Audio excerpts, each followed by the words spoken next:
RSS जो है एक पेड़ है और उसकी कुछ जो शाखाएं हैं वो अलग अलग शाखाएं हैं। उसकी शाखाओं में एक जो है भारतीय जनता पार्टी भी उसकी एक शाखा है, उस पेड़ की एक शाखा है।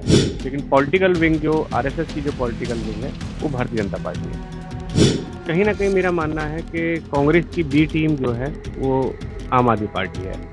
जहाँ कांग्रेस स्वीप ऑफ हो रही है वहाँ पे आम आदमी पार्टी आ रही है। सीधे सीधे आपका एचएनटी के चैनल के माध्यम से आप ये आरोप लगा रहे हैं कि केजरीवाल जी कांग्रेस की बी टीम है। बिल्कुल कांग्रेस की बी टीम है और उनका जो काम करने का तरीका है वो भी कांग्रेस है। और अब सत्ता पक्ष मजबूत होना चाहिए, उतना ही विपक्ष भी मजबूत होना चाहिए। तभी एक जो है लोकतंत्र जिसे कहते हैं हम, असली लोकतंत्र, वो तभी निकल के आता है जब सत्ता और विपक्ष दोनों ही मजबूत। नमस्कार दोस्तों, एचएनटी के दर्शकों को एक बार फिर से प्यार भरा नमस्कार। मैं आपका दोस्त सुखबीर सिंह हुड्डा फिर आपको आपके सामने ऐसी शख्सियत को लेके हाजिर हूँ जिन्होंने एक बहुत ही कम समय के अंदर इतना बड़ा नाम अपना मुकाम पहुंचाया है और अपना करीबन करीबन दक्षिणी हरियाणा के अंदर वो उन्होंने एक तरीके से राजनीति का जो ताम झाम है वो इस तरीके से उन्होंने उसको सेट कर दिया है कि आज वो घर घर उनका नाम जाना जाता है। और वो ऑलरेडी एक इंडियन नेशनल लोकदल से वो इलेक्शन लड़ चुके हैं। आजकल वो जेजेपी में है, नेशनल स्पोक्समैन है। और क्या कहते हैं, नॉर्मली वैसे ठीक है, वो पद उनके लिए इतना इम्पोर्टेंट नहीं है। वो नॉर्मली बिल्कुल आम आदमी की तरह काम करते हैं और वो सरकार और आम लोगों के बीच में एक सरकार का एक तरीके से पुल का काम कर रहे हैं। आज आपसे मुलाकात करवाते हैं आपकी उमेश भाटी साहब से, जो फरीदाबाद में रहते हैं और लेकिन पूरा हरियाणा का दौरे पे लगे रहते हैं और चंडीगढ़ हर हफ्ते आके यहाँ लोगों की समस्याएं उनकी सुनते हैं, उनको दूर करते हैं, उनकी तकलीफें दूर करते हैं और जितनी भी मदद होती है अपनी जेब तन मन धन से ये सारी उन्मेष साहब उनकी मदद करते हैं। ऐसी शख्सियत से कभी कभी मौका मिलता है ऐसी शख्सियत से मिलने का। उन्मेष भाटी साहब, आज आपका स्वागत है एचएनटी न्यूज में। नमस्कार हुड्डा साहब, और साथ ही साथ जितने भी आपके चैनल के जो है सब्सक्राइबर हैं और जितने भी श्रोतागण हैं उनको भी मेरा प्यार भरा नमस्कार। उमेश जी, एक सबसे बड़ा सवाल खड़ा हो चुका है आपकी पार्टी के सामने। देखिए, आप गठबंधन में हैं कि ये जो सरकार है इन्होंने करीबन करीबन 2.5 लाख लोगों की अभी ये पेंशन काट चुके हैं।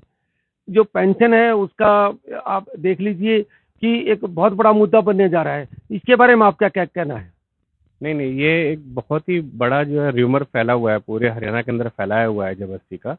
ऐसा कुछ भी नहीं है। किसी का भी जो है, किसी का भी, मैं तो बार बार दोबारा चैनल पे आपसे बात करता हूँ और बताता हूँ कि भाई जो है कोई भी शख्स जो है उनका नाम कहीं से भी नहीं कटा हुआ है। ये सब जो है गलत र्यूमर है सारे के सारे। ओके उन्मेष जी, चलो ये तो एक बिल्कुल टेम्पटेड एक बिल्कुल सबकी जुबान पे ये सवाल पर था, स्टार्ट हमने इससे किया। अब सबसे बड़ा इम्पोर्टेंट मुद्दा आता है। पहले आपके शहर की बात करते हैं। आप फरीदाबाद से आते हैं, आप इंजीनियरिंग बैकग्राउंड से हैं। अ, ये राजनीति में कैसे आना हुआ? मतलब आपका जो बचपन है, स्कूलिंग है, कॉलेज है, उसके बाद इंजीनियरिंग में आना, इंजीनियरिंग से राजनीति में आना, इसके ऊपर थोड़ा प्रकाश डालिए सो दैट बहुत सारे लोग आपकी आपकी ये ग्रोथ को देख के बहुत ज़्यादा मोटिवेट होंगे। इसके ऊपर थोड़ा प्रकाश डालिए प्लीज। देखिए, 12th करने के बाद में YMCA इंस्टीट्यूट ऑफ एजुकेशन अपना वहाँ पर फरीदाबाद के अंदर मैंने इंजीनियरिंग की वहाँ पर। और इंजीनियरिंग करने के बाद में एक मल्टीनेशनल कंपनी के अंदर मैंने जॉब भी की। लेकिन जॉब करने के साथ साथ मुझे लगा कि कहीं ना कहीं जो है इस दिन के लिए हम लोगों ने जो है इस कहते हैं ना कि सुबह से शाम तक जाना, नौकरी करना, शाम को घर वापस आना, एक वो जो रूटीन वर्क था, उससे लगा कि कहीं ना कहीं हम समाज से कटते जा रहे हैं। और समाज से कटने का मतलब है अपने जड़ों से दूर होना। और जब काम हमें समाज का करना है तो फिर कहीं ना कहीं हमें समाज से जुड़ना पड़ेगा। तो मुझे लगा कि कहीं मैं गलत दिशा में काम कर रहा हूँ। हालांकि इंजीनियरिंग कर चुका था, जॉब भी कर रहा था, अच्छी सैलरी मिल रही थी वहाँ पे। लेकिन जब समाज के देखते थे परेशानियों को तो मन करता था कि इनकी परेशानियों को कैसे दूर कर सकते हैं। तो उस एक पीड़ा रहती थी उनके लिए।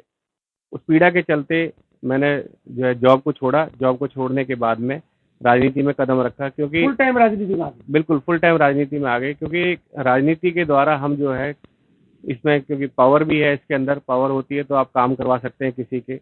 और जितने भी यहाँ पे मैं रोकना चाहूंगा, आपके हाँ, परिवार के अंदर कोई भी राजनीति में नहीं है? राजनीति के आसपास आपके भाई, आपके बहन, आपके परिवार, इन लॉज, ये आपका राजनीति से कोई लेना देना नहीं, कोई वास्ता नहीं? ऑल ऑफ सडन राजनीति को क्यों सेलेक्ट किया? नहीं, देखिए ये एक जरिया है समाज के लिए काम करने का, क्योंकि समाज सेवा में भी जुड़ा मैं, समाज सेवा में कई संस्थाओं के साथ जुड़ा मैं, उसमें भी मैंने समाज सेवा की लोगों की। लेकिन कहीं न कहीं जब बात आती थी कि भई किसी जगह पे फ़ोन करना है, किसी से बात करानी है, तो वो कहीं न कहीं हमें राजनीतिक लोगों की ज़रूरत पड़ती थी, क्योंकि बिना उनके प्रेशर के, बिना उनके दबाव के, ना तो पुलिस काम करती थी, ना अधिकारी काम करते थे। तो इसलिए लगा कि जब अगर ये सब हमें काम करने ही है समाज के लिए, तो फिर ये हमें ज़रूरत कहीं न कहीं राजनीति की ज़रूरत पड़ेगी। तो समाज सेवा के साथ-साथ फिर से राजनीति के अंदर भी मेरा जो है पदार्पण हुआ और मैंने राजनीति शुरुआत की मैंने जो है। सबसे पहले आपकी पार्टी कौन-सी थी? आपने कब जॉइन किया और उस पार्टी में कितने साल तक रहे आप?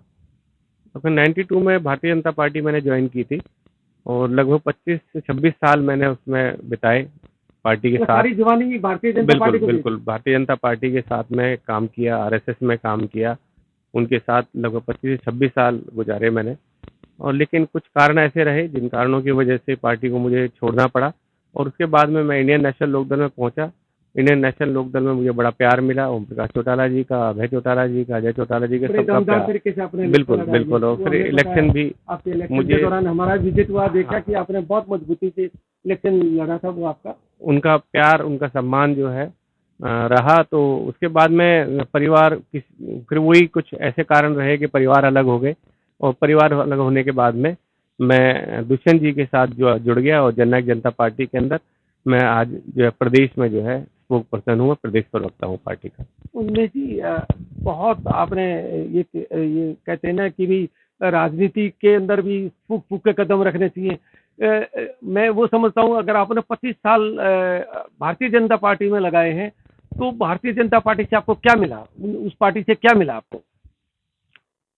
देखिए, अब ये मिलने के दो दो चीज़ें होती हैं। एक तो होता है मान सम्मान की बात करें और एक होता है कि हम बहुत बड़े पद पे पहुँच गए। तो मैं वहाँ मीडिया प्रभारी रहा मैं, लगभग 6-7 साल तक मीडिया प्रभारी रहा। उससे पहले भी मैं कई पदों पे रहा वहाँ पर।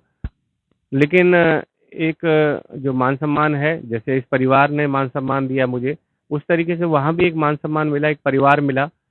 25 साल बहुत होते हैं। मतलब जो मेरे साथ में बहुत बड़ी जो सारी जिंदगी होती है। बिल्कुल, जो बिल्कुल। 17-18 साल के जो मेरे साथ जुड़े थे वो भी आज 50-50 साल के हो गए वहाँ पर। तो एक परिवार सा बन चुका था वहाँ पे, सब लोगों के साथ मिलना-जुलना, उठना-बैठना और आपस में एक जो है ना प्यार से सब कुछ था। लेकिन सत्ता जब भारतीय जनता पार्टी की सत्ता आई हरियाणा के अंदर, तो उसके सत्ता के कहते हैं सत्ता जब आती है तो सत्ता के कुछ माइनस पॉइंट भी आते हैं। तो सत्ता के कुछ माइनस पॉइंट भी आए, तो जो माइनस पॉइंट आए थे तो हमने कभी सोचा नहीं था कि इसके लिए हमने काम किया है। तो कहीं न कहीं थोड़ा-सा जो है ना दर्द सा महसूस हुआ तो फिर छोड़ना पड़ा साथ तो में साथ। कुछ और करना था। बिल्कुल, बिल्कुल। अच्छा उनमें जी जब हम भारतीय जनता पार्टी की बात कर रहे हैं, क्या ये एक आरएसएस जो राष्ट्रीय संघ सेवक सुना जाता है, क्या इसकी डायरेक्ट इन्वॉल्वमेंट है भारतीय जनता पार्टी के ऊपर, पार्टी के ऊपर? क्योंकि बहुत ये अनसुलझा सुलझा सा सवाल है लोगों के मन में कि आरएसएस कंट्रोल करता है बीजेपी को और बीजेपी रिपोर्ट करती है आरएसएस को। ये हमारी समझ से परे है, इसके ऊपर आप प्रकाश डाल सकते हैं।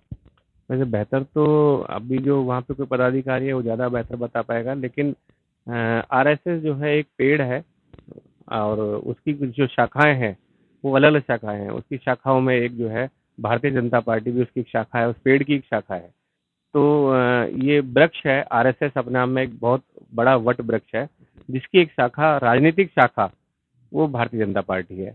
उसकी और शाखाएँ हैं, विश्व हिंदू परिषद है और बहुत सारी शाखाएँ हैं उसकी, जिनमें वो अलग-अलग तरीके से समाज में सेवा करते हैं। लेकिन पॉलिटिकल विंग जो आरएसएस की जो पॉलिटिकल विंग है, वो भारतीय जनता पार्टी है। उनमें जी पिछले आप करीबन आप गठबंधन में तो अभी आपको 3 साल होने वाले हैं। उससे पहले आप बीजेपी के साथ रहे करीबन 25 साल। अब फरीदाबाद का इतना बुरा हाल क्यों है? इतना पिछड़ा हुआ क्यों है? कितनी unauthorized colonies, traffic, pollution, Faridabad की तरफ इतना टैक्स गवर्नमेंट को वहाँ से मिलता है, उसको क्यों नहीं सँभाला जा रहा है? क्यों नहीं सँभाल पा रहे हैं? थोड़ी-सी बारिश हो जाए, खैर रुक सा जाता है। देखिए, मेरा मानना है जब से गठबंधन की सरकार बनी है, फरीदाबाद के अंदर आप देखेंगे बदलाव का बयार जो है बह रही है वो। चारों तरफ काम चल रहे हैं। मैं मानता हूँ अगर आप आज के समय में जाते हैं तो आपको लगेगा कि चारों तरफ से रोड जो है उखड़ी पड़ी है। लेकिन वो रोड उखड़ी नहीं हुई है, रोड वहाँ पे सारी बन रही है। आज की डेट में पूरे फरीदाबाद में कोई ऐसी रोड नहीं है जिस रोड का रेनोवेशन नहीं हो रहा है। सारी रोडों को तैयार किया जा रहा है और उम्मीद है कि अगले 1-2 महीने में आप वापस अगर फरीदाबाद जाएँगे 2 महीने के अंदर, तो आपको आप सारी सड़कें जो हैं आपको बिल्कुल बनी-बनाई मिलेगी वहाँ पे, नई सड़कें मिलेगी। तो जो विकास है वो पिछले 3 साल के अंदर देखने को मिला है, क्योंकि जननायक जनता पार्टी और भारतीय जनता पार्टी दोनों मिलकर काम कर रही हैं। तो हाँ, ये ज़रूर है कि फरीदाबाद गुड़गाँव के मुकाबले बहुत पिछड़ा रहा, बहुत पिछड़ा रहा, लेकिन अब आने वा फरीदाबाद आगे था गुड़गांव। बिल्कुल, लेकिन अब आने वाला समय फरीदाबाद का ही है। अब देखेंगे फरीदाबाद अब बहुत आगे, क्योंकि इधर से जेवर एयरपोर्ट भी आ गया है, नज़दीक है उसके फरीदाबाद के। दोनों तरफ इंटरनेशनल एयरपोर्ट है, एक गुड़गाँव के अंदर है और एक इधर जेवर के अंदर। उसके बीच में सेंटर पॉइंट पे जो है फरीदाबाद है, और दिल्ली के सबसे अगर नज़दीक कोई है शहर है एनसीआर में, तो वो फरीदाबाद है। तो एक बहुत अच्छा फ्यूचर वो फरीदाबाद का है, और आप देखेंगे बहुत अच्छा काम फरीदाबाद में आपको देखने को मिलेगा। देखिए, क्या कहते हैं, उनमें से एक एक चीज से आप एग्री होंगे, जो भी आपके बिल्डर हैं जो फरीदाबाद के अंदर बिल्डर आए थे, जैसे SRS बिल्डर है, पीयूष बिल्डर है और पाल बिल्डर्स हैं, फेरस बिल्डर्स हैं। मैं 5-6 बिल्डर्स का मैं काम देख रहा हूँ। मुझे नहीं लगता कि आपके यहाँ कोई भी बिल्डर जो आया है और वो कामयाब हो पाया। उसके क्या रीजन रहते हैं, मुझे आज तक ये समझ नहीं आया कि फरीदाबाद का जो भी बिल्डर उस पर काम करना चाहा है वो वहाँ पे फ्लॉप हुआ है। नहीं, वो फ्लॉप नहीं हुआ, उसने काम किया, शुरुआत की, काम किया, अच्छा काम किया, लेकिन बीच में आप देखेंगे, सबसे पहले तो 2008 की बात करें, 2008 के अंदर अमेरिका में एक बैंक जो है फेल हुआ था, और उस बैंक के फेलियर के चलते पूरी मार्केट गिर गई थी। नाम मतलब फरीदाबाद का ही नहीं, आप कहें तो फरीदाबाद भी, हरियाणा भी, और ऑल ओवर इंडिया के अंदर पूरी एकदम मार्केट गिरी थी प्रॉपर्टी की। काफी जो सेंसिटिव सा मुद्दा है, लॉ एंड ऑर्डर के बारे में अभी आपके मेरे ख्याल से काफी समय से ऑब्जर्व किया जा रहा है। लॉ एंड ऑर्डर अभी भी फरीदाबाद के अंदर वही ढुलमुल सा रवैया अपनाए हुए हैं। अभी भी वो क्या कहते हैं, फरीदाबाद डिस्टर्ब सा एक सेफ सिटी नहीं कहलाता है। नहीं, मैं हुड्डा साहब इस मामले में आपसे इत्तेफाक नहीं रखता हूँ। फरीदाबाद एनसीआर में एकमात्र ऐसा शहर है कि जो अब देखेंगे लॉ एंड ऑर्डर के मामले में, हमारे यहाँ पे रात के 12 बजे 1 बजे भी महिलाएं, बेटियां कहीं भी आ जा सकती है, इसमें कोई दो राय नहीं है। हाँ, लेकिन देखिए, अब कभी कभी आप कुछ चीज़ों को उठा के देखेंगे तो कोई आपसी रंजिश कहीं ना कहीं होती है। जहाँ रंजिश होती है, वो रंजिश में अगर वहाँ पर कोई हत्या हो रही है रंजिश के अंदर, तो रंजिश को आप कभी भी लॉ एंड ऑर्डर में आप नहीं जोड़ के देखेंगे, क्योंकि रंजिश में तो रंजिश कहीं भी हो सकती है, वो तो किसी भी जगह भी हो सकती है वो। तो रंजिश का मामला अलग है, लेकिन लॉ एंड ऑर्डर में ये आता है कि राह चलते लड़कियों को छेड़ा जा रहा है, दिन दिन रोज हर दूसरे तीसरे दिन कोई रेप हो रहा है, या मतलब इस तरीके का माहौल बना हुआ है कि गुंडे जो है सड़कों पे घूम रहे हैं। तो ये सब ऐसा कुछ फरीदाबाद के अंदर नहीं है, ऐसा कोई माहौल फरीदाबाद के अंदर नहीं है। उनमें से काफी सुनने को ये आता कि भाई बहुत सारे बांग्लादेशी और रोहिंग्या मुसलमान और बांग्लादेशी मुस्लिम्स, उन्होंने जो फरीदाबाद के आसपास जो घेरा डाला हुआ है, उनसे काफी चोरियां होती हैं, काफी डकैतियां होती हैं, काफी वहाँ पे इवन मर्डर्स तक भी होते हैं। इस बारे में आपका क्या कहना है? देखो, फरीदाबाद और दिल्ली का जो बॉर्डर है वो ऐसा एक स्थान है कि ये लोग ऑलमोस्ट बॉर्डर पे कहीं रहते हैं लोग। दिल्ली में चोरी करते हैं तो फरियाद में घुस जाते हैं, फरियाद में चोरी करते हैं तो दिल्ली में घुस जाते हैं। और वो जो पॉइंट है बॉर्डर का जो है, वो थोड़ा सा नेग्लिजिबल रहता है वो, क्योंकि बहुत बहुत बड़ा एरिया है वो, जमुना के किनारा भी आ जाता है उसके अंदर। लेकिन ये जो रोहिंग्या वाले जो मामला है, वो रोहिंग्या जो है सबसे ज़्यादा दिल्ली के अंदर है। वो हमारे फरीदाबाद के अंदर नहीं है। वो हमें लगता है कि वो फरीदाबाद में है, लेकिन अगर देखेंगे हम जो है, तो जो जमुना का जो किनारा है, वो जमुना के किनारे में जो दिल्ली वाला साइड है, वहाँ पे उस तरफ है, वो हमारी तरफ नहीं है वो। हाँ, इधर गड़बड़ करके जरूर भाग जाते हैं उधर वो। तो मैं तो आपके चैनल के माध्यम से केजरीवाल से जो है ना गुजारिश करूंगा, मुख्यमंत्री जी से दिल्ली के, कि वो कंट्रोल करें इन रोहिंग्याओं पे, और जो है इनको पकड़ के वापस जो है इनको भेजा जाए यहाँ से। फरीदाबाद की उनमें सब एक और बहुत बड़ी समस्या रही है, जिससे नॉर्मली आपस में सारे पॉलिटिकल पार्टीज और आपस में मिलकर कहीं नहीं काम कर रही हैं। एक पानी की शॉर्टेज एक बहुत बड़ी समस्या है वहाँ पे। कोई भी जो नहर है, अगर वो लोकली भी इंटरनल भी चलती है, तो उसमें गंद ही बहता रहता है, फैक्ट्रियों का बदबू फैलती रहती है, डेंगू के बड़े वो रहते हैं। फरीदाबाद को पानी के मामले में, फरीदाबाद की पानी की शॉर्टेज के बारे में कोई भी, आप बड़खल झील को देख लीजिए, वो सूखी पड़ी है। अगर कोई कुछ था फरीदाबाद में, एक ले दे के एक बड़कल झील थी, वो भी आज के टाइम खत्म हो चुकी है। तो मेरा कहने का मतलब ये कि जो फरीदाबाद की पानी की शॉर्टेज की वो थी, अभी तक कोई भी सरकार उसके ऊपर ध्यान नहीं दे पाई है। सुनिए, आपने बहुत बढ़िया बात की। बड़कल झील से मैं शुरुआत करता हूँ मैं। अभी आप परसों का पेपर उठा के देंगे तो हमारे विधायक जो हैं वहाँ पे सीमा त्रिखा जी, उन्होंने धन्यवाद किया है मुख्यमंत्री मनोहर खट्टर जी का, क्योंकि वहाँ पर झील का भरने का जो शुभारंभ हो चुका है, वहाँ पे एक पूरा एक सिस्टम बनाया गया है। पूरे फरीदाबाद का जो पानी है, उस पानी को किस तरीके से लाकर झील में भरा जाए, वो पूरा सिस्टम बनाया। बड़े बड़े पाइप डले और पाइप डलने के बाद में वो जो है काम शुरू हो चुका है। और आप देखेंगे अगले एक आध महीने के अंदर ही वहाँ पर पूरा लबालब वो झील भरी होगी और आने वाले टाइम में वो झील कभी सूखेगी नहीं। तो मैं विधायक सीमा त्रिखा जी का धन्यवाद करता हूँ कि उन्होंने जो है बहुत मेहनत की इसके लिए, और मेहनत उनकी सफल हुई। और अब झील जो है वापस से जो है फिर से सबसे बड़ा फरीदाबाद का पर्यटक स्थल कोई मिलेगा तो आपको झील मिलेगी आपको बड़ी। नहीं, ऐसा तो नहीं उनमें ये पेपरों की प्लानिंग ही रह जाए, धरातल पे कुछ ना उतरे। सर, ये काम हो चुका है। ये मैं पेपर की बात नहीं कर रहा हूँ, ये वहाँ काम शुरू हो चुका है। बहुत बड़ा एसटीपी प्लांट लगने के बाद में पूरे फरीदाबाद का जो एसटीपी का पानी लाके एसटीपी प्लांट में ट्रीट करके उस पानी को झील में भरना शुरू हो चुका है। मैं ये नहीं बता रहा हूँ कि ये किया जाएगा, ये शुरू हो चुका है वहाँ पे।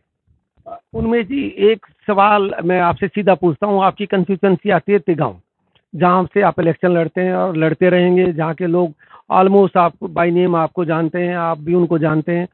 अगर आपके हल्के में चले जाएं तो किसी भी गांव की, किसी भी गांव की तरफ चले जाएं, कोई भी सड़क ठीक नहीं है। इसके बारे में आप क्या कहना है?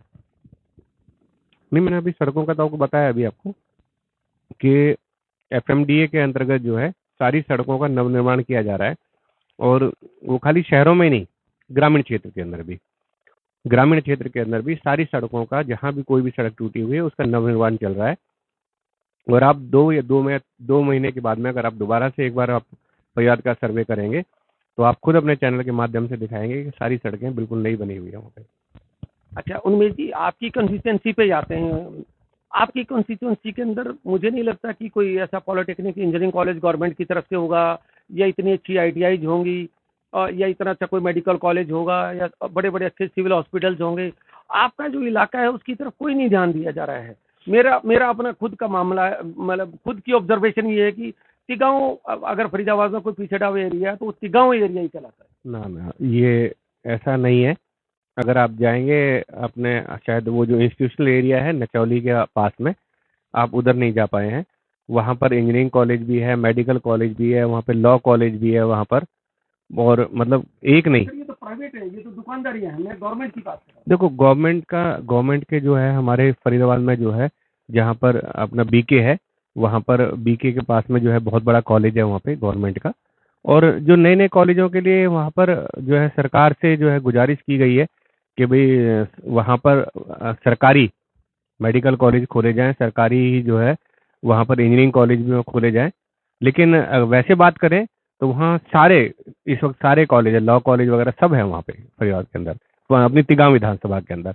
हाँ, लेकिन कहते हैं ना कि भाई गुंजाइश हर चीज की है, कि जितना भी विकास हो जाए वो कम है। विकास और जरूरत है तिगांव को, विकास और करना है वहाँ पे। और जितनी भी जो कमियां, जो पूर्व विधायक जितने भी रहे हैं, जिन्होंने वो गलतियां की हैं, और जिन्होंने जो है वो, जो आपने मुद्दा उठाया, जो बिल्कुल सही मुद्दा उठाया, उस मुद्दे पर उन लोगों ने काम नहीं किया है। तो मैं आपके चैनल के माध्यम से तिगांव विधानसभा की जो मेरी क्षेत्र की जो जनता है, मैं आपके चैनल के माध्यम से विश्वास दिलाता हूँ कि अगर मुझे वहाँ से मौका मिलता है और मुझे वहाँ से जिता के भेजते हैं, तो ये जो आपका जो सबसे पहला जो आपका जो सपना है कि वहाँ पे सरकारी जो है अपने कॉलेज, इंजीनियरिंग कॉलेज और सरकारी जो है मेडिकल कॉलेज और आईटीआई, ये हाँ, कॉलेज अलग से इनको इनको इनको वहाँ डेवलप किया जाएगा, ताकि जो हमारी बेटियां, जो तिगांव की बेटियां हैं, वो फरीदाबाद या एनआईटी न जाकर अपने तिगांव विधानसभा में पढ़ाई करें। उनमें जी हमें बहुत फक्र है आपके ऊपर, क्योंकि हम साथ भी पढ़े हुए हैं, हमने आपकी कार्यशैली देखी है कि आप बहुत जुझारू आदमी हैं, और अब की बार सरकार, जो आने वाली सरकार में, उसका आपका हिस्सा जरूर होगा। आप 100% सरकार के अंदर कंट्रीब्यूट करेंगे, ये हमारा दावा है, क्योंकि लोग आपको जान चुके हैं, आपकी कार्यशाली को जान चुके हैं। कार्यशाली हम देखते हैं फरीदाबाद से जब आप चंडीगढ़ आते हैं तो कितने लोग आपसे मिलने आते हैं। तो एक मुख्यमंत्री के पास वो भीड़ नहीं है जो आपके पास भीड़ है। अगला मेरा उनमें जी आपसे एक सवाल ये था कि आपकी कंस्टिट्यूएंसी के अंदर टोटल कितने गांव आते हैं? लगभग 60 से 62 गांव, 60-62 गांव मेरी कॉन्स्टिट्यूंसी में आते हैं थे गांव के अंदर। लेकिन अभी जब से ये नए नगर निगम का हुआ है, तो उस नए नगर निगम में 5 वार्ड और बढ़ गए हैं। उस 5 वार्ड के अंदर लगभग 10-15 गांव जो है उसमें और कम हो गए। तो अब मान के चलिए 45 से 50 के करीब गांव जो है वो वो मतलब उसके आप गांव ये में रह मान गए, के चले उनमें जी 60-62 गांव में से कम 15 से 20 नगर निगम में चले नगर गए। निगम में चले गए। 10-15 गांव जो है उसके अंदर नगर निगम जो नई बन रही है, जो हाँ। उस नए के अंदर उसमें से बड़े बड़े गांव जो है वो चले गए उसके अंदर। अच्छा, उनमें जी अब नगर निगम की बात आती है। नगर निगम की अगर हम चर्चा करें तो क्या पार्टी फिर गठबंधन में इलेक्शन लड़ने जा रही है या अलग अलग अपने चुनाव सिंबल पे या फ्री आप अपने भाई आप अपनी बीजेपी अपने कारतूस चला रही है, जेजेपी अपने चला रही है, आईएनएलडी अपने चला रही है, आम आदमी अपने पार्टी चला रही है। तो अभी अभी तक आपके आपके जो कर्ता धर्ता पार्टी के उन्होंने क्या इंडिकेशन दिया है? देखिए, हमारी जो गठबंधन की सरकार है, हम आने वाला जो नगर निगम चुनाव है वो गठबंधन में ही लड़ेंगे। मिलकर जो एक कहते हैं ना मुट्ठी जो बन जाती है, तो वो जो मुट्ठी बनी हुई है भारतीय जनता पार्टी की और जननायक जनता पार्टी की, वो मुट्ठी बंधी हुई है और हम मिलकर ही नगर निगम के चुनाव लड़ेंगे। उनमें जी एक और आपके फरीदाबाद में बड़ा एक गलत सा ट्रेंड स्टार्ट हो गया है। ये स्पेशली हरियाणा ने स्टार्ट किया कि यहाँ दूसरे प्रदेश के लोग आके विधायक बन जाते हैं, जिनको हरियाणा की बेसिक नॉलेज नहीं होती है, जिनको हरियाणा की मूल समस्याओं का नहीं मतलब होता। उनको मतलब है भाई अगर हम यूपी वाले हैं तो यूपी वालों की कदर करें, अगर बिहार से तो बिहार वालों की कदर करें। क्योंकि अगर आप पॉलिटिक्स में जा रहे हैं तो आपने जातिवाद और क्षेत्रवाद का मुद्दा नहीं रखना है। क्योंकि एक फरीदाबाद ने एक ट्रेंड सेट कर दिया कि भैया झारखंड से आके भी आप एमएलए बन सकते हैं। ये ऐसी क्या लोगों ने ऐसा क्या देखा कि दूसरे प्रदेश के लोगों को एमएलए बनाने लग गए आप यहाँ के लोग? देखिए, फरीदाबाद अपने आप में एक मिनी भारत है। फरीदाबाद के अंदर आप देखेंगे कि कॉलोनियाँ इतनी विकसित हो चुकी हैं, और उन कॉलोनियों के अंदर आप जो है, आप झारखंड से भी, आप उत्तराखंड से भी, बिहार से, यूपी से, सब जगह से, हिमाचल से, कोई ऐसा प्रदेश नहीं है कि जहाँ से लोग यहाँ पर आकर बस ना रहे हों और यहाँ पे अपना कमा कमा धमा रहे हैं, अपने परिवार को यहाँ पर लाकर पाल रहे हैं वो। तो कॉलोनियाँ इतनी ज़्यादा हो चुकी है हमारे यहाँ पर कि ऑलमोस्ट 50%, अगर 50% पुराना परिवार है तो 50% से ज़्यादा पुरानी जो कॉलोनियाँ हैं। तो जब कॉलोनियों की इतनी पब्लिक आ चुकी है तो नेतृत्व भी निकल कर आएगा वहाँ से। तो आप फरीदाबाद को आप ये मान के चलिए कि एक मिनी भारत है, वह हर तरीके का शख्स वहाँ पे है। मुद्दे तो नहीं उठा पाते ना सर। देखिए उनको पानी की समस्या है, दूसरी समस्याएं रोडवेज की समस्या है, चंडीगढ़ से कनेक्टिविटी की है, लोकल मेट्रो की है। जो एक कॉमन मैन की समस्याएं होनी चाहिए, कॉमन फरीदाबाद की होनी चाहिए, वो ना होके वो रिक्शा रेहड़ी अनऑथराइज गाड़ियां लगवाना, वो ऑटो चलवाना, वो और बड़ी समस्याएं खड़ी कर देते हैं वो लोग। नहीं, सबके अपने अपने काम करने का तरीका अलग अलग होते हैं, और सब अपने अपने काम कर रहे हैं, सब अपनी अपनी समस्याओं को उठा रहे हैं। गरीबों की समस्या भी उठनी चाहिए, पैसे वालों की समस्या भी उठनी चाहिए, सभी की समस्या उठनी चाहिए। और मेरा तो ये मानना है कि एक फरीदाबाद, मैंने बताया ना, अपने आप में एक छोटा सा भारत है। वहाँ पे आपको हर हर तरीके का त्योहार आपको देखने को मिलेगा। वहाँ ओणम भी मना रहे होंगे, तो वहाँ पे गुरु तेग बहादुर जी की जो है जन्मोत्सव का भी उत्सव मन रहा होगा। वहाँ पे होली भी मन रही है, दिवाली भी मन रही है, छठ पूजा भी हो रही है वहाँ पे। वहाँ सब कुछ देखने को मिलेगा आपको वहाँ पर। हर तरीके का कल्चर, मिनी भारत है, हर तरह का कल्चर आपको देखने मिलेगा वहाँ पे कहीं फरीदाबाद में। कहीं जो लोकल समस्याएं हैं वो कहीं कहीं लैग कर पा रही है अभी तक। क्योंकि जो जो वहाँ से विधायक बन के आते हैं वो उतने वेल टू डू, उतने प्रिपेयर्ड और इतने डेप्थ तक नहीं जाते हैं। वो सिर्फ जो दिखता है उसी की आवाज़ उठाते हैं, अपने लोगों की आवाज़ उठाते मैंने बताया ना, हर आदमी का अपना काम करने का तरीका है। और अगर हमें मौका मिलता है, मुझे मौका मिलता है, तो जो समस्याएं जो आपकी नज़रों में है और जो समस्याएं जो पब्लिक की नज़रों में है, उन समस्याओं को भरपूर तरीके से उठाया जाएगा और सब चीज़ों को धीरे धीरे सब चीज़ों को ठीक किया जाएगा वहाँ पर। हैं। उनमें जी अब आते हैं एक और आज के टाइम जो विपक्षी पार्टी बहुत तेजी से हिंदुस्तान में बढ़ के आ रही है, वो है आम आदमी पार्टी। आम आदमी पार्टी ने बिल्कुल क्लीन स्वीप किया है हिंदुस्तान के सबसे रिचेस्ट स्टेट को, अग्रेसिव स्टेट को और जो top of the first top 5 states के अंदर रहता था पंजाब, उसको क्लीन स्वीप किया है। उसका डायरेक्ट इफेक्ट हरियाणा पे गिरने लग चुका है। बड़े बड़े उत्तर भारत के नेता थे, निर्मल सिंह जी, अशोक तंवर जी जो कांग्रेस प्रेसिडेंट थे, ऐसे नाम गिनाते जाए तो सुबह तक होती जाएगी। अब लोग आम आदमी की तरफ भाग रहे हैं। तो आप क्या मान रहे हैं कि आपका जो राजनीतिक अनुभव है, करीबन करीबन आपका 30 साल का राजनीतिक अनुभव है, आम आदमी पार्टी का हरियाणा में क्या इफेक्ट रहेगा? देखिए, अभी इतनी जल्दी किसी के बारे में कुछ कहना सही नहीं है, क्योंकि राजनीति, पंजाब की राजनीति और हरियाणा की राजनीति बिल्कुल अलग राजनीति है। हरियाणा में हमेशा से जो है वर्चस्व रहा जाटों का, और जाटों के ही सीएम रहे। पहली बार ऐसा हुआ कि भारतीय जनता पार्टी ने जो है अपने मनोहर खट्टर जी को, जो पंजाबी हैं, उनको सीएम बनाया उनको। तो काफ़ी चीज़ें बदली हैं, काफ़ी बदलाव भी आया हरियाणा के अंदर। लेकिन जिस जो पंजाब के जो हालात थे, कहीं ना कहीं मेरा मानना है कि कांग्रेस की बी टीम जो है वो आम आदमी पार्टी है। जहाँ कांग्रेस स्वीप ऑफ हो रही है, वहाँ पे आम आदमी पार्टी आ रही है। और हरियाणा का जो आरोप है कि सीधे सीधे आपका एचएनटी के चैनल के माध्यम से आप ये आरोप लगा रहे हैं कि केजरीवाल जी कांग्रेस की बी टीम है। बिल्कुल कांग्रेस की बी टीम है, और उनका जो काम करने का तरीका है वो भी कांग्रेस का है। और अब आपने जो नाम गिनवाए अभी आपने, वो सारे कांग्रेस के ही कार्यकर्ता या नेता हैं जो आम आदमी पार्टी में जा रहे हैं। तो ये तो आपका बिल्कुल कहना ठीक है कि पहले क्योंकि उनको पिकअप जो किए जा रहे हैं वो कांग्रेसी लोगों को पिकअप किए जा रहे हैं। हाँ, कांग्रेसी लोग पिकअप नहीं कर रहे, कांग्रेसी लोग जा रहे हैं अपने आप ही। तो वो कांग्रेसी लोग वहाँ पहुँच रहे हैं वो। तो ये आपने कोई भी अभी तक ऐसा कोई नाम नहीं गिनवाया जो जनता पार्टी से टूट के गया हो या भारतीय जनता पार्टी से टूट के गया हो।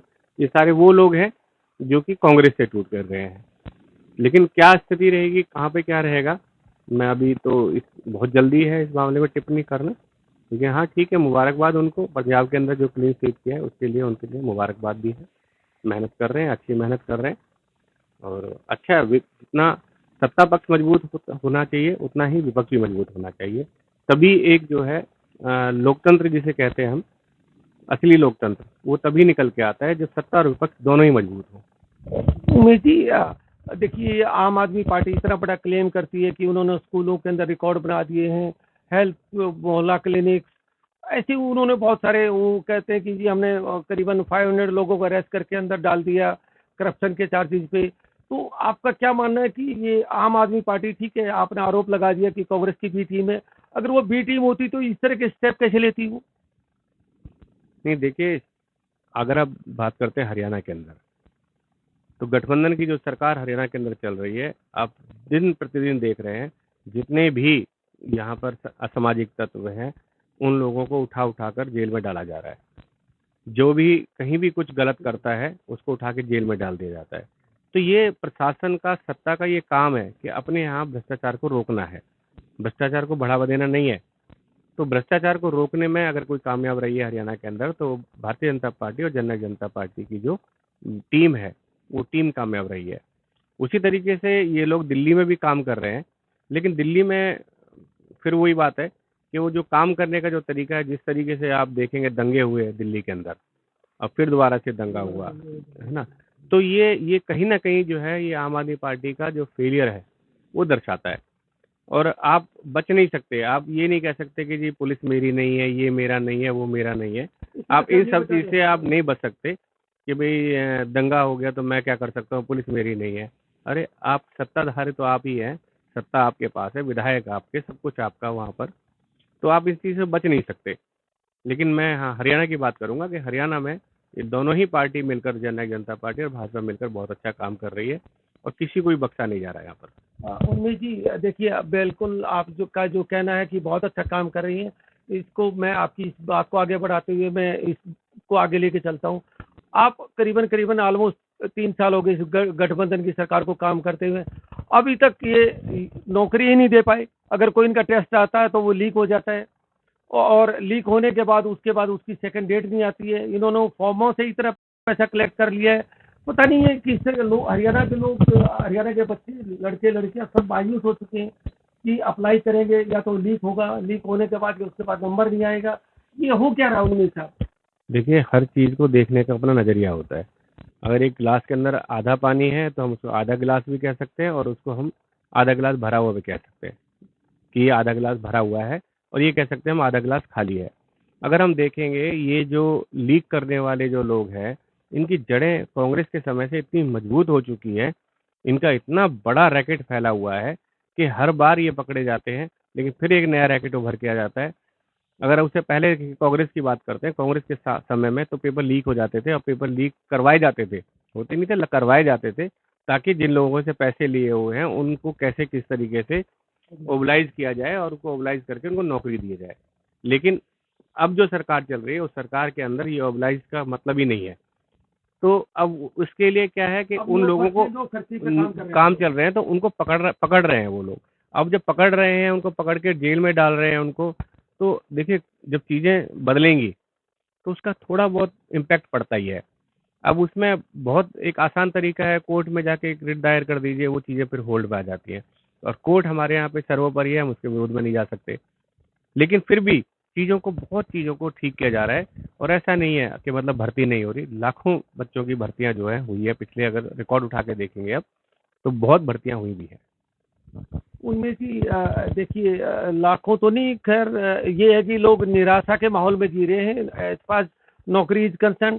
सेकेंडली जो पेंशन का मुद्दा है, जिसके ऊपर मैंने बैठते ही आपसे सवाल किया था कि पेंशन के ऊपर आप इस चैनल के माध्यम से लोगों को भरोसा दिलाइए कि भाई ये पेंशन के मामले में सेफ रहें, इसके अंदर आप स्ट्रेस ना लें और इसको बड़ा मुद्दा ना बनाएं। बिल्कुल बिल्कुल, मैं आपके चैनल के माध्यम से मैं अपने बड़े बुजुर्गों को आश्वासन देना चाहता हूँ कि किसी की भी पेंशन नहीं रुकेगी, किसी की पेंशन नहीं कटेगी। और जो हमारे दुष्यंत चौटाला जी ने, जो हमारी जननायक जनता पार्टी ने जिस तरह से कमिटमेंट किया हुआ है कि आने वाले समय में हम इसको 51 से तो लेके जाएंगे, तो आप देखेंगे कि आपको हर घर में हमारे जो माता पिता हैं, जो बड़े बुजुर्ग हैं, उनका पूरा मान सम्मान रखा जाएगा। और जो कमिटमेंट जननायक जनता पार्टी ने की है वो इस सेशन के अंत तक हम अपनी पूरी कमिटमेंट करेंगे। ये विश्वास मैं आपके चैनल के माध्यम से देना चाहता हूँ। उनमें से आप चलते चलते अभी आपके फरीदाबाद की बात चली, आप फरीदाबाद से आ रहे हैं। अब कांग्रेस ने नया प्रदेश का अध्यक्ष बनाया अपना उदय भांजी, जो फरीदाबाद से आते हैं, जिनके फादर साहब आयाराम गयाराम के नाम से फेमस रहे हैं। तो आपको क्या लगता है इससे क्या फर्क पड़ेगा राजनीति के ऊपर, प्रदेश की राजनीति पे, स्पेशली फरीदाबाद पलवल हुरल उस लाइन पे क्या इफेक्ट आएगा, या हरियाणा के लेवल पे क्या फर्क पड़ेगा? देखिए, एक प्रयोग है जो कांग्रेस कर रही है। और हमेशा जब कोई पार्टी डूबना शुरू करती है तो वो पहले प्रयोग करना शुरू करती है कि कैसे हम बचें, किस तरीके से आए। और बहुत दिन से आप देख रहे होगे प्रशांत किशोर पे वो दो दाव खेल रहे थे, लेकिन अब वो भी चीज़ें हट गई हैं। तो ये फिर से एक दाव खेला है उन्होंने वहाँ पर, तो उदय भान जी के ऊपर। देखते हैं कितना सक्सेसफुल हो सकते हैं वो, कहाँ पर वो लेकर जाएंगे पार्टी को। लेकिन एक हरियाणा स्टेट के अंदर कि आप एक प्रदेश अध्यक्ष दे रहे हैं, प्रदेश अध्यक्ष के साथ आप जो है ना उनके साथ में आप 4 कनेक्टिंग जो है और प्रदेश अध्यक्ष दे रहे हैं, तो कार्यकारी अध्यक्ष जिनको नाम दिया गया है। तो मुझे तो समझ ही नहीं आ रहा है कि ये काम करने का कौन सा तरीका है। लेकिन ठीक है, अपनी पद्धति है कांग्रेस की किस तरीके से काम करने की है। तो हर आदमी अपनी डूबते हुए जहाज को बचाने की कोशिश कर रहा है। तो कांग्रेस पार्टी अपने डूबते हुए जहाज को बचाने की कोशिश कर रही है, तो कहीं ना कहीं वो अपने छेदों में जो है इस तरीके से थेगड़ी लगा रही है। एक उदय भान की थेगड़ी है, गुप्ता जी की थेगड़ी इसके है। ऊपर आज किसी न्यूज़पेपर में कोई आया हुआ था कार्टून कि उदय भांजी पूछ रहे जीत को रास्ता कौन सा जाता है, सिरसा को कौन सा रास्ता जाता है, दिवाली को कौन सा रास्ता जाता है। मेरे ख्याल से उदय भांजी को इतना एक्सपोजर आज तक जिंदगी में मिल नहीं पाया, वो अपनी कंस्टिट्यूएंसी से बाहर नहीं जा पाए। बिल्कुल, शायद ही इस बार नाम लोग जान पाएंगे पूरे हरियाणा में कि उदय भान जी कहाँ रहते हैं, कौन थे उदय भान जी। लेकिन हाँ, लेकिन आपने जो गयालाल जी के नाम से जो उदय भान जी को पहचाना, वो बिल्कुल ठीक बात है। और आयाराम गयाराम भी जो है, शायद जो शुरुआत हुई थी वो इनके फादर साहब जो गयाराम जी हैं, उन्हीं से शुरुआत हुई थी। ये भी रिकॉर्ड उन्हीं के नाम से है कि एक दिन में सबसे ज़्यादा पार्टियां उन्होंने बदली थी। लेकिन ठीक है, जो चले गए चले गए। और शुभकामनाएं उदय भान जी को, और उनके कार्यकारी जो अध्यक्ष हैं उनको भी शुभकामनाएं कि वो इस कांग्रेस की डूबती नैया को बचाने की कोशिश कर रहे हैं, तो बचाएं कम से कम। अच्छा उन्मेष जी, आप तो ग्रामीण क्षेत्र की ज्यादा राजनीति करते हैं, शहर की कम करते हैं, ग्रामीण क्षेत्र में आप ज्यादा पाए जाते हैं। ग्रामीण क्षेत्र ही लोग आपसे मैं देखता हूँ बहुत मिलने आते रहते हैं। तो ये जो ग्रामीण में के अंदर जो सरपंच बनना होता है, मेंबर्स बने होते हैं, उनका भी कोई आता पता ही नहीं पता है। अब कोर्टों में ठीक है, we are fighting for this, लेकिन सरकार का स्टैंड ही नहीं अभी तक हमें मालूम पड़ रहा क्या क्लियरिटी है आपके एंड पे, आपके वो बड़े नेताओं, शीर्ष नेताओं की तरफ से आपको क्या इंडिकेशन आया? देखिए, सरकार ने अपना पूरा काम कर दिया। सरकार ने ड्रॉ का भी निकाला था कि अभी किस-किस तरीके से कहाँ-कहाँ कितने महिलाओं को दिया जाएगा। वो सारी सरकार ने पूरा अपना काम कर दिया। लेकिन उसके ऊपर जो है ना, जो 50% का जो महिलाओं को जो है, तो क्या महिलाओं को मान-सम्मान देना गलत है क्या? हम चाहते हैं कि जो हमारी आधी आबादी है, जो अभी तक दबी कुचली थी, वो आधी आबादी आधी के बराबर में आ जाए। लेकिन कुछ असामाजिक तत्व हैं, वो नहीं चाहते कि हमारी बहनें, हमारी माताएँ वो आगे आएँ। तो उन्होंने कोर्ट में जो है केस डाल दिया उन्होंने। लेकिन हम लड़ रहे हैं, हम अपने बहनों को, अपनी माताओं को जो है पूरा हक दिलवाएँगे। और जो 50% का जो, कब तक मिल पाएगा? देखिए अब ये मैटर कोर्ट के अंदर है। कोर्ट का फैसला 2 साल लगे, 5 साल लगे, 10 नहीं, साल नहीं, लगे? नहीं, बहुत जल्दी मुझे उम्मीद है। और मैं जो है ना अपने जो जज साहब हैं उनसे उम्मीद रखता हूँ कि वो जल्दी इस पे जो है फैसला लेंगे। और जल्दी आप हरियाणा के अंदर जो है सरपंच के इलेक्शन भी होंगे। लेकिन महिलाओं का, बहनों को जो मान सम्मान है, वो हम दिलाकर रहेंगे। ये जो हमारा प्रण है इस चीज़ का। उनमें जी चलो बहुत थैंक यू सो मच, आपने बहुत सारे पॉइंट्स को बड़ा वाइडली कवर किया। एक उनमें जी एक बड़ा इम्पोर्टेंट आज के टाइम जो मुद्दा चल रहा है वो है बेरोजगारी का।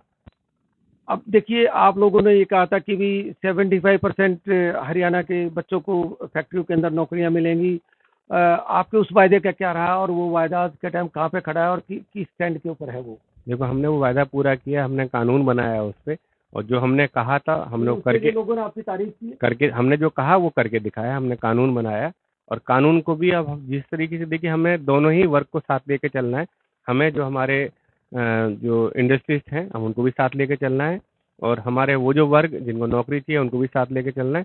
तो बहुत सारी चीज़ें दुष्यंत जी ने जो है इंडस्ट्रिस्ट के साथ बैठ के और उनसे जो है जो चीज़ें थी समझ के, तो जहाँ जहाँ लगा कि हाँ भी कुछ चीज़ें की जरूरत है बदलाव करने की, वो बदलाव भी किए उसके अंदर। और वो कानून बन चुका है।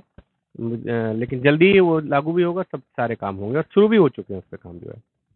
उनमें जी चलते चलते एक ऐसा सवाल जिससे आप जरूर उखड़ेंगे और उखड़ना भी चाहिए। आपकी पार्टी के ऊपर और आपकी गठबंधन वाली पार्टी के ऊपर बहुत बड़ा एलिगेशन है कि अफसरशाही बेलगाम हो चुकी है। वो किसी का नहीं सुनते। किसी, कोई मंत्री है, कोई मुख्यमंत्री है या कोई किस पार्टी का किसी लेवल का नेता, उसकी कोई सुनाई नहीं होती है। इस बारे में आप क्या कहना चाहेंगे? पुरानी सरकारों की बात करें तो पुरानी सरकारों की में ये आरोप लगाते थे ये अफसर लोग कि हमें काम करने नहीं दिया जाता है। कांग्रेस के अंदर उन पर इतना प्रेशर होता था कि अगर वो कुछ काम करने की कोशिश करते थे तो उनके ऊपर जो है ऊपर से वीटो पावर लगा दी जाती थी। उनको फ़ोन करके जो है उनको दबाया जाता था। लेकिन हमारी सरकार ने अधिकारियों को पूरा काम करने का मौका दिया। उनको जो उनके अंदर क्षमता है उस क्षमता के साथ काम करने का जो है उनको मौका दिया कि आप काम करिए। हमारा कोई हस्तक्षेप नहीं है। हम किसी भी अधिकारी को, किसी को प्रेशर नहीं करते कि आप इस काम को ऐसे करिए, गलत करिए, ये करिए, वो करिए। पूरे निष्ठा से अधिकारी अपने काम में लगे हुए हैं, अपने काम को कर रहे हैं। और ये जो विकास जो हरियाणा के अंदर चल रहा है, ये इसीलिए चल पा रहा है कि अधिकारियों को पूरा मौका दिया जा रहा है काम करने के लिए। तो ये एक आरोप जो है गलत है। कोई एक, कुछ हो सकते हैं, कुछ अधिकारी गलत भी हो सकते हैं। मैं ये नहीं कहता हूँ कि कुछ अधिकारी गलत भी हो सकते हैं। और वो इस आज़ादी को जो उनको मिल रही है काम करने की, उसका वो गलत फ़ायदा भी उठा रहे हैं, क्योंकि पाँचों उँगली बराबर नहीं होती। लेकिन ये है कि ज़्यादातर लोग जो है अच्छा काम कर रहे हैं और कुछ गलत है तो उनको भी देखा जाएगा, उनको भी जो है निपटा जाएगा उनके साथ भी। और ये बार-बार सीएम साहब ने और डिप्टी सीएम साहब ने, पीछे आपने देखा होगा, दुष्यंत चौटाला जी ने भी, आपने देखा होगा पेपरों में बाकायदा उनका ये वक्तव्य आया था कि जननायक जनता पार्टी के जो पदाधिकारी हैं, उनका अगर फ़ोन जाता है किसी अधिकारी पास में, तो ये माना जाए कि वो दुष्यंत चौटाला जी का फ़ोन है, वो उस पदाधिकारी का नहीं है, दुष्यंत चौटाला जी का फ़ोन है। तो ये एक दिशा निर्देश साफ शब्दों में मैसेज दिया है और अधिकारी उस बात को मानते हैं, काम करते हैं।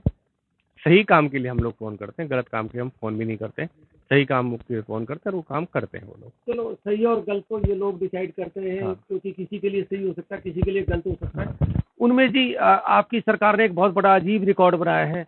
ये पहली सरकार है जिसके अंदर 2 आईएएस अफसर एक दूसरे से लड़ाई कर रहे हैं, मारपीट नहीं, मतलब एक दूसरे के ऊपर कीचड़ फेंक रहे हैं। मैंने अभी क्या कहा था, हमारी तरफ से अधिकारियों को काम करने की पूरी छूट है।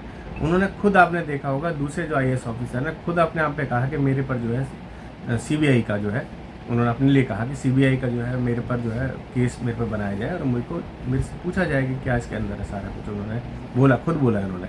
और खेमका जी का आपको पता ही है सारा कुछ। खेमका जी का भी एक नाम है उसमें, और कहीं ना कहीं अब वो कुछ चीज़ें निकल के आ रही हैं। तो मैंने कहा कि हमने कभी भी किसी भ्रष्टाचार को दबाया नहीं है हमने, और ना दबने दिया है उसको।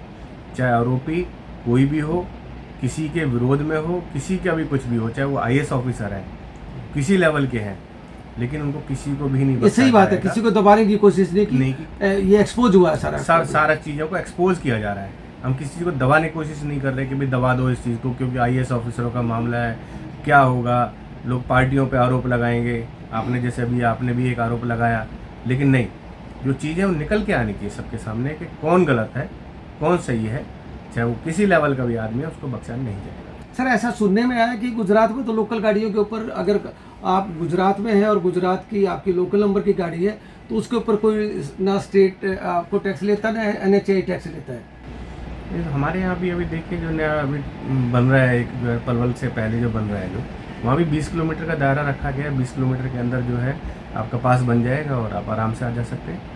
ऐसे यहाँ भी इस तरीके से बना रहे हैं यहाँ भी। सर मेरा जब ये कहना है कि भाई आप पेट्रोल डीजल पे टैक्स दे रहे हैं, गाड़ी के ऊपर टैक्स दे रहे हैं, फिर टोल टैक्स क्यों?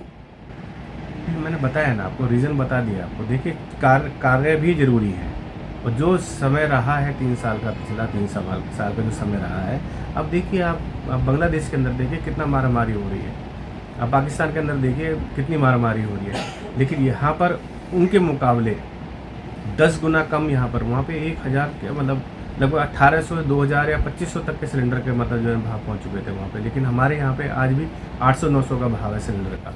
ठीक बात है। कुछ चीज़ों का बहुत देखो, चीज़ों को रोका गया है यहाँ पर, और रोकने के बाद में दोनों ही चीज़ें कि हमने महंगाई को भी रोका, और साथ ही साथ हमने जो निर्माण कार्य थे हमने उनको नहीं रोका। हमारे वो निर्माण कार्य भी चल रहे हैं वहाँ पे। तो जो थोड़ा थोड़ा जो पैसा जो आम पब्लिक से कलेक्ट होता है, उससे वो सड़कें बन के तैयार हो रही हैं, और वो पब्लिक के लिए ही बन के तैयार हो रही है। जहाँ वो 3 घंटे में उनकी गाड़ी खड़ी है, धुआं दे रही है, 3 घंटे पहुँच रहे हैं, आज वो आधे घंटे में पार कर जाते हैं। मात्र 100 रुपये या 150 रुपये का टोल दे उस आधे घंटे को क्लियर कर लेते हैं उसको। उनमें से आप मैंने बहुत नज़दीक से देखा, आप कॉलेज में भी बहुत अच्छे स्पोर्ट्समैन रहे, उसके बाद सुबह शाम भी आप सैर करते हैं, लोगों के साथ सैर करते हैं, चर्चाएं करते हैं। तो आपकी एक सरकार पॉलिसी लेके आ गई है कि भाई अगर कोई भी सरकारी पार्क में उसमें आते हैं तो उसके ऊपर आपको पैसा देना पड़ेगा, चाहे वो आप खिलाड़ी हैं चाहे नहीं खिलाड़ी हैं, आपको हर आदमी को वहाँ पैसा देना पड़ेगा।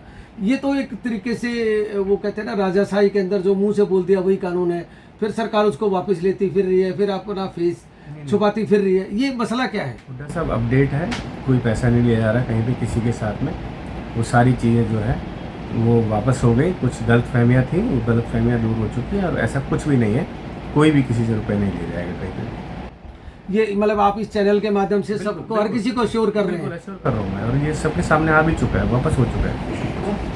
नहीं सर, वापस तो तभी माना जाएगा जब किसी से नहीं लिया जाएगा। अभी आने वाले समय में देखते हैं। नहीं लिया जा रहा कहीं पे, किसी कुछ नहीं लिया जा रहा। और सर एक आखिरी सवाल, आपकी सरकार के ऊपर जो सबसे बड़ा आरोप है कि आप अपना प्रोजेक्ट कोई नहीं लेके आते हैं। जो पिछली सरकार है, चाहे कोई भी सरकार रही, उसका सिर्फ जो ले फाउंडेशन स्टोन है उसको निकालते हैं और अपने मुख्यमंत्री के नाम से उसको दोबारा लगाते हैं और उसका उद्घाटन करते हैं। ये एक वो कहते हैं ना, पुरानी मतलब सफ़ेदी पुरानी होगी, उसकी नई सफ़ेदी कर दी है। ये आपकी सरकार का काम है, ये एक बहुत बड़ा एलिगेशन है। पिछले 5 साल पिछला लगभग 2.5 साल, 3 साल अब दूसरा हो चुका है, 7.5-8 साल हो चुके हैं। 7.5-8 साल में इतने नए प्रोजेक्ट आए हैं हरियाणा के अंदर, और सब जो है ना नई सोच के साथ में नए प्रोजेक्ट को लेकर आई है जननायक जनता पार्टी और भारतीय जनता पार्टी, ठीक है। और ये पहले कांग्रेस की बहुत बड़ी कमी रही है। ये लोग क्या करते हैं कि जाते वक्त जो है अननेसेसरी के जो है ना जो है प्रोजेक्टों को जो है पहले ही सोचते हैं कि भाई इसको हम जो है ना वो कर जाए, ताकि बाद में ही कह पाएँ कि भाई उन्होंने किया। देखिए कंप्लीट किसने किया, पैसा किसने दिया, काम किसने किया। खाली रिबन काटने से कुछ नहीं होता। वो रिबन काट के भाग गए, लेकिन उसमें पैसा किसने लगाया? हमारी पार्टी ने। उसको काम किसने किया? हमारी पार्टी ने। जब वो काम हो गया तो उन्होंने कहा जी रिबन तो हमने काटा था। तो रिबन काटना ही काम नहीं है, काम को पूरा करना भी होता है। और जब वो काम सारे जो पूरे किए हैं वो भारतीय जनता पार्टी और जननायक जनता पार्टी ने मिलकर किए हैं। थैंक यू उन्मेष भाटी साहब। दोस्तों, आज उन्मेष भाटी जी ने बहुत ही खुले दिल से और खुले मन से आज सारे सवालों का जवाब दिया है, और जो इनके ऊपर आरोप थे उन्होंने बखूबी उसको क्या कहते हैं, एक तरीके से डटकर सामना किया है। और आज इनके साथ ये पार्ट 1 था। अभी इनके जब एक दौरा लगेगा, जब इनके कंस्टिट्यूएंसी और इनके इलाके फरीदाबाद में जाके एक हम वहाँ की सारी ऑब्जर्वेशन लेके आएंगे, तो राउंड 2 में और जो पार्ट 2 कह लीजिए जिसको, उसमें हम अगले महीने इनके साथ दोबारा से रूबरू होंगे। उमेश भाटी साहब, आपने समय दिया और आप बहुत जल्दी में थे, उसके लिए बहुत बहुत धन्यवाद। धन्यवाद, बहुत बहुत धन्यवाद हुड्डा साहब, आपका भी बहुत बहुत धन्यवाद। आपने जो सवाल पूछे, और मैं समझ सकता हूँ कि आपके चैनल के माध्यम से ये जो सवाल हैं ये आपके नहीं, आम जनता के सवाल हैं, और शायद उनके दिमाग में जो गलतफहमियाँ हैं वो आपके चैनल के माध्यम से इन सवालों के जो मैंने उत्तर दिए उनसे दूर हो जाएंगे। बहुत बहुत धन्यवाद आपका। Thank you ji.